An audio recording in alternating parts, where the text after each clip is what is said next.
మానవులు అన్నాక వస్తువులు పోవడం ఎక్కువగా ఉంటుంది.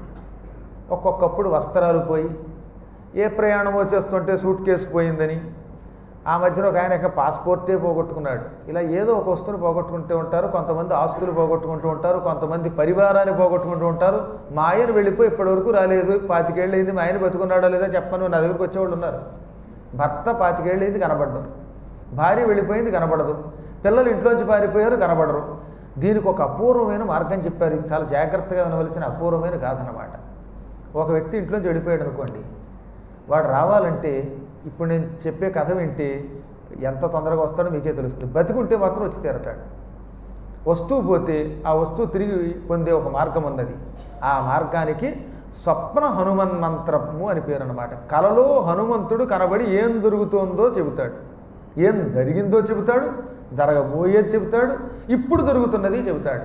వస్తువు పోతే పోయిన చోటు ఏదో చెబుతాడు, ఎక్కడుందో వస్తుందో రాదో కూడా చెబుతాడు. దానికి స్వప్నాఖ్య హనుమన్ మంత్రం అని పేరు. ఇది చిత్తశుద్ధితో పూర్తిగా నమ్మకంతో చేస్తే మాత్రం హనుమంతుడు కల్లో కనబడి ఆ వస్తువుని అందించి తీరతాట. స్వప్నాఖ్య హనుమన్ మంత్ర చిత్తశుద్ధి ప్రదోనృణాం. చిత్తశుద్ధి కలిగిన వారికి మాత్రమే. ఎందుకు ఈ మాట గట్టిగా చెబుతున్నా అంటే, నమ్మకం ఉండాలి, గురువు మీద నమ్మకం ఉండాలి, మంత్రం మీద నమ్మకం ఉండాలి. చేసినంతసేపు దాన్ని పూర్తిగా విశ్వాసంతో పరిగణనలోకి తీసుకుని చెయ్యాలి. అంతేగాని మంత్రం ఇచ్చాక ఈ కాస్తేనండి చేస్తే సరిపోతుందండి, హనుమంతుడు వస్తాడంటారా, ఇంకేమైనా ఉందా అని అడిగితే మాత్రం ఇది ఇచ్చిన ఉపయోగం లేదు, ఇవ్వకూడదు కూడా.